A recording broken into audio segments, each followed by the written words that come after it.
Hi, my name is Kelly, and this is my presentation for the vulnerable population risk presentation.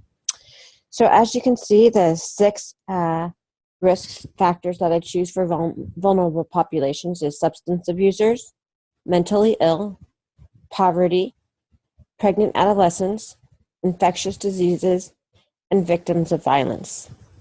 As you can see, all of these come out of the central vulnerability theme. And each one of these categories can be people that are more likely to be vulnerable and have health disparities. They're all interconnected in many different ways. And as you can see, I put the lines in showing which ones are connected to which and which direction it goes in. Some go both ways, and you'll see the arrows have both ends. So to start off with is substance abuse. So substance abuse is a big vulnerable population, and it's connected to most of the other ones. With substance abusers, they are more likely to be victims of violence, and vice versa, victims of violence are more likely to be substance abusers.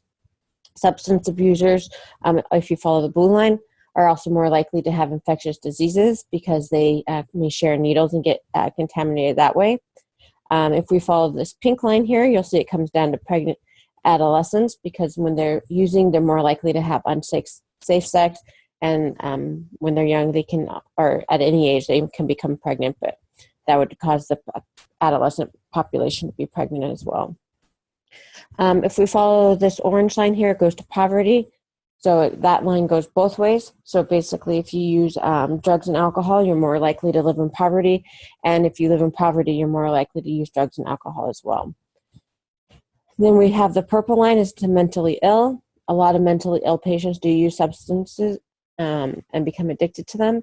And substance abusers do, with the effects of the drugs and alcohol, become mentally ill. And so then we'll move on to the mental ill population. As you can see, those that are mentally ill, a lot of them live in poverty.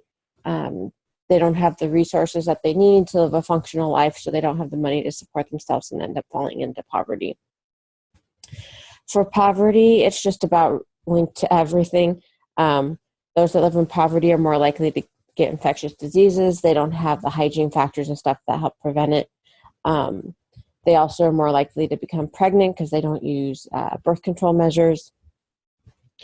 A lot of the mentally ill, like I said, live in poverty. Usually poverty doesn't lead to mental illness, though. Poverty does create substance abuse. You live on the streets, you follow the rules of the streets and end up using drugs and alcohol. And people that live in poverty are victims of violence as well.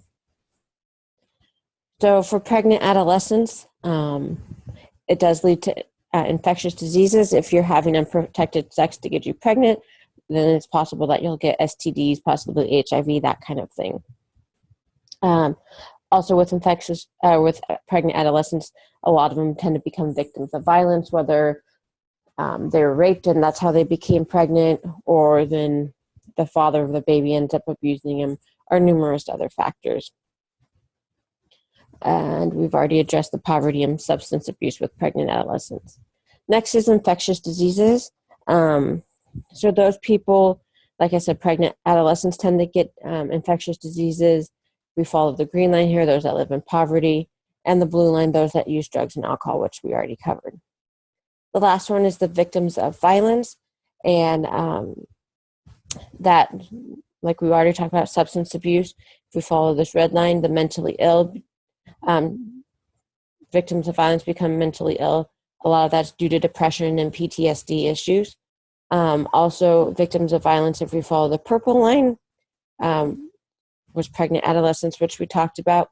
And then if we follow the red line, takes you to poverty, and that line goes both ways. So victims of violence tend to live in poverty, and those in poverty tend to become victims of violence as well. So like I said, all of these risk factors tend to be interrelated in somehow, whether it's the one that's causing the other risk factor, the other risk factor is causing it.